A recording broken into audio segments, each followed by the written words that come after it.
Assalamualaikum. Hai sobat, ketemu lagi dalam Sobat History Channel. Dalam video kali ini kita akan membahas Imperium Britania Raya Part 2. Tolong bantu kami dalam membesarkan channel ini dengan cara klik like, comment, share, subscribe, dan tekan tombol notifikasinya ya. Karena semakin banyak tahu, semakin banyak ilmu. Pada video sebelumnya, kita sudah mengetahui Imperium Britania Raya pada periode pertama. Kali ini, kita akan membahas mulai dari penguasaan India hingga penghapusan perbudakan. Bagaimanakah keadaan pada saat itu? Untuk lebih jelasnya, yuk kita simak videonya.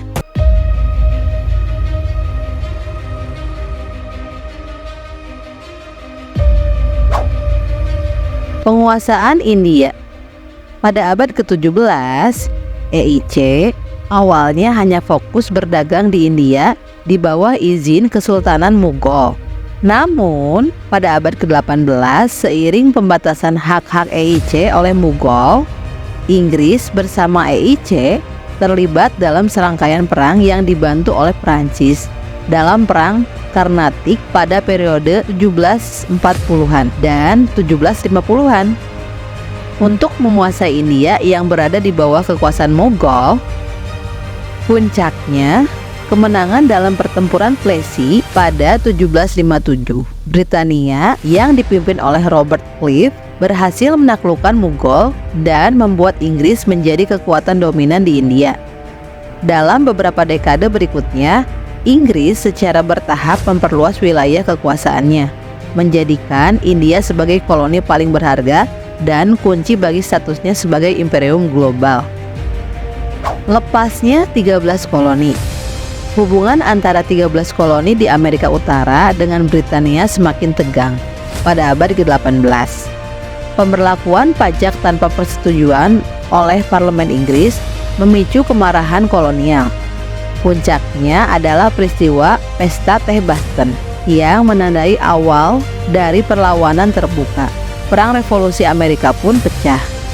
Dan dengan bantuan Prancis, koloni-koloni berhasil meraih kemerdekaan pada tahun 1783. Kejadian ini menandai berakhirnya era Imperium Britania pertama dan menjadi titik balik dalam sejarah kedua negara. Lepasnya 13 koloni mendorong Britania untuk mengalihkan fokus ke koloni-koloni lainnya di Asia, Pasifik, dan Afrika. Ide-ide ekonomi liberal yang berkembang pada masa itu, seperti yang diusulkan oleh Adam Smith, juga mempengaruhi kebijakan kolonial Inggris. Adam Smith mengkritik merkantilisme dalam bukunya The Wealth of Nations, menyatakan bahwa ekonomi pasar lebih baik daripada campur tangan pemerintah. Pertumbuhan perdagangan Amerika Britania Raya pasca 1783 membuktikan teori Smith. Namun, ketegangan meningkat selama Perang Napoleon, berujung pada Perang 1812. Konflik berakhir dengan Traktat Ghent tahun 1815. Peristiwa di Amerika Serikat mempengaruhi kebijakan Britania di Kanada. 40.000 sampai 100.000 loyalis bermigrasi ke Kanada, mendorong pembentukan New Brunswick. Undang-Undang Konstitusi 1791 membagi Kanada menjadi Kanada Hulu dan Kanada Hilir.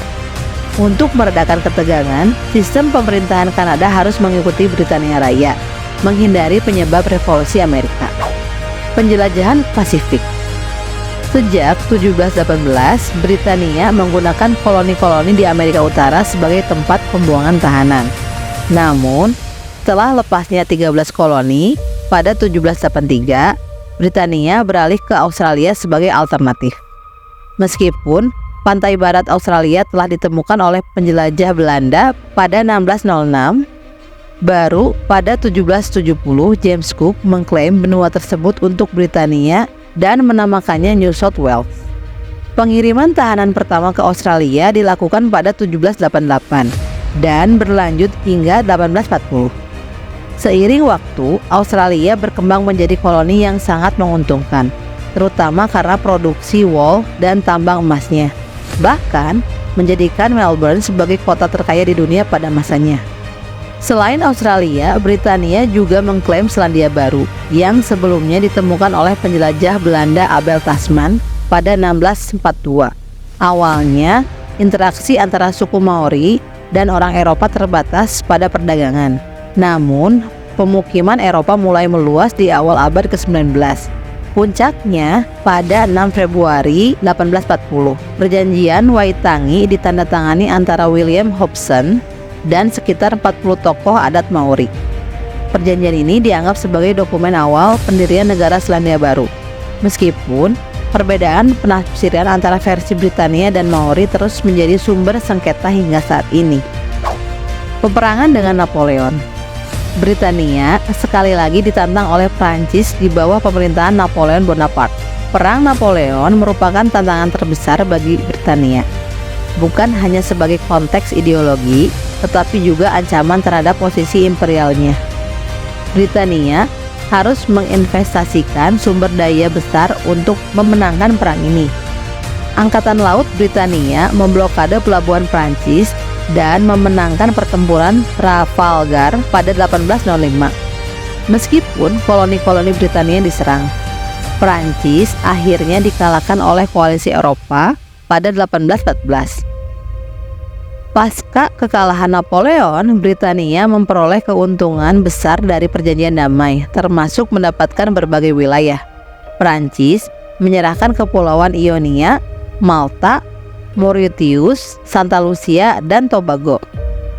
Sedangkan Spanyol menyerahkan Trinidad, Guyana, Belanda.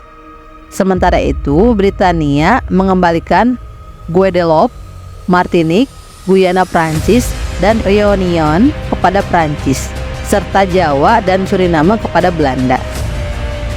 Pendudukan Hindia Belanda. Pada tahun 1811, Britania menyerang dan mengalahkan Belanda di Hindia Timur dengan bantuan serangan dari raja-raja Jawa. Hindia Timur menjadi jajahan Britania di bawah EIC, dipimpin oleh Lord Minto, yang mengangkat Thomas Stamford Raffles sebagai wakil gubernur jenderal Jawa. Namun, setelah kekalahan Napoleon di pertempuran Leipzig, Perjanjian London 1814 mengharuskan Britania mengembalikan daerah khusus Belanda. Meskipun Raffles tidak setuju dan mengundurkan diri. Penggantinya, John Vandal, akhirnya menyerahkan Hindia Timur kembali kepada Belanda pada tahun 1816. Penghapusan sistem perbudakan. Di bawah tekanan yang meningkat dari gerakan abolisionisme, pemerintah Britania Raya mengesahkan Undang-Undang Perdagangan Budak 1807 yang menghapuskan perdagangan budak di Imperium Britania. Pada tahun 1808, Sierra Leone ditetapkan sebagai koloni Britania pertama yang secara resmi membebaskan semua budak. Undang-Undang Penghapusan Perbudakan disahkan pada tahun 1833 dan pada 1 Agustus 1834, sistem perbudakan secara resmi dihapuskan di segenap koloni Britania di seluruh dunia. Menurut Undang-Undang Penghapusan Perbudakan, para budak diberi kebebasan dan emansipasi penuh setelah magang selama 4-6 tahun. Jika materi ini bermanfaat buat kalian, silahkan like dan share, karena dengan berbagi akan semakin banyak orang yang memahami dan mencintai sejarah.